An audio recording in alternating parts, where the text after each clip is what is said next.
क्या डिफरेंस है यास्किन और कली में? क्यों हमें इस मूवी में कली का नामो निशान तक नहीं मिला? इन सब सवालों के जवाब तुम्हें इस वीडियो में आराम से मिल जाएंगे। लेकिन इससे पहले तुमसे एक रिक्वेस्ट है कि वीडियो को 1 सेकंड भी स्किप मत करना। तो हम कल्कि के क्लाइमेक्स में देखते हैं कि कॉम्प्लेक्स वाले सुमेति का पीछा करके शंबाला पहुंच जाते हैं और वो शंबाला के लोगों को काफी बुरी तरह से मारते हैं। और दूसरी तरफ शंबाला के स्पाई का यूज करके भैरवा भी शंबाला पहुंच जाता है सुमेति को पकड़ने के लिए। लेकिन अगेन अश्वत्थामा और भैरवा की फाइट देखने को मिलती है। इस बार भैरवा फुल तैयारी करके आता है, इसलिए वो अश्वत्थामा को एक अच्छा टक्कर देता है। लेकिन यहाँ पर जब अश्वत्थामा का धनुष भैरवा के हाथ में आता है तो वो कर्ण बन जाता है, वही कर्ण जो महाभारत में था। एक्चुअली में जो धनुष अश्वत्थामा के पास है वो कर्ण का है। कर्ण बनते ही भैरवा सुमेति को बचाने के लिए कमांडर के सारी फौज को खत्म कर देता है। लेकिन भैरवा जैसे ही उस हथियार को छोड़ता है तो वो फिर से भैरवा बन जाता है। अब फाइनली मुझे समझ में आया कि प्रभास का कैरेक्टर आखिर मूवी में एग्जिस्ट ही क्यों करता है। इस मूवी में तो भैरवा का कैरेक्टर एक मिस्ट्री की तरह था, लेकिन इसके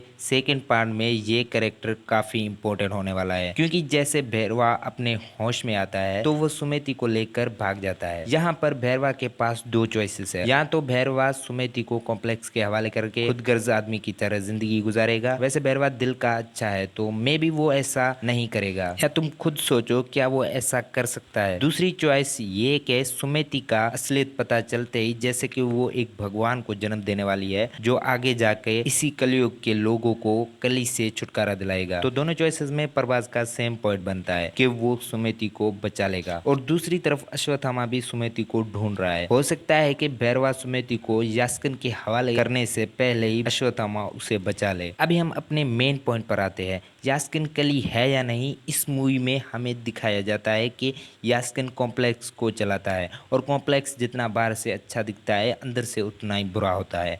यास्किन कॉम्प्लेक्स में एक लैब बनाता है जहां पर वो लड़कियों को साइंटिफिकली सीड डलवा कर प्रेग्नेंट करता है। यास्किन ये इसलिए कर रहा है क्योंकि वो काफी वीक हो जाता है और वो फिर से अपने यूथ और अपने पावर्स को रिस्टोर करना चाहता है। यास्किन के काम सिर्फ वो लड़की आ सकती है जो 4 मंथ्स की प्रेग्नेंट हो, लेकिन यहाँ पर जिसे भी प्रेग्नेंट किया जाता है वो सिर्फ 90 के करीब दिनों तक ही जिंदा रह पाती है। हम देखते हैं कि दीपिका पादुकोण भी उन लड़कियों में से ही होती है और दीपिका अका सुमेति प्रेग्नेंट हो भी जाती है, लेकिन वो अपने प्रेगनेंसी को 4 महीनों तक छुपा लेती है। लेकिन जैसे ही कॉम्प्लेक्स वालों को पता चलता है कि सुमेति 4 महीने की प्रेग्नेंट है तो वो उसे लैब में ले जाकर पेट से सीरम निकालने लगते हैं। थोड़ी देर के बाद मशीन बंद हो जाती है, लेकिन तब तक एक बूंद सीरम निकल चुका था। उसके बाद जैसे तैसे करके सुमेति कॉम्प्लेक्स से भाग जाती है और फिर कॉम्प्लेक्स वाले 1 मिलियन यूनिट्स का बाउंटी रखते हैं सुमेति के ऊपर। उसके बाद भैरवा की नजर सुमेति पर पड़ती है और फिर सुमेति अश्वत्थामा से भी मिलती है और अश्वत्थामा सुमेति को शंबाला लेके जाता है। तो यहाँ पर अगर नजर डाले तो यास्किन का कैरेक्टर अपने पावर्स को रिस्टोर करने के लिए प्रेग्नेंट औरतों को टारगेट बनाता है, बल्कि ये नहीं कि वो कल्कि को जन्म लेने से रोक रहा है, बल्कि उसे तो पता भी नहीं था कि कल्कि जन्म लेने वाला है। या फिर ऐसा तो नहीं कि यही यास्किन आगे जाकर कली बनेगा। ये सीक्वेंस एक बहुत बड़ा कंफ्यूजन हमारे दिमाग में छोड़ कर जाता है। जब वो एक बूंद सीरम यास्किन अपने बॉडी में डालता है तो वो काफी पावरफुल और मस्कुलर बन जाता है, जिसके बाद वो अपने लोगों से कहता है कि अब मैं खुद सुमेति को ढूंढूंगा, क्योंकि वो एक बूंद सीरम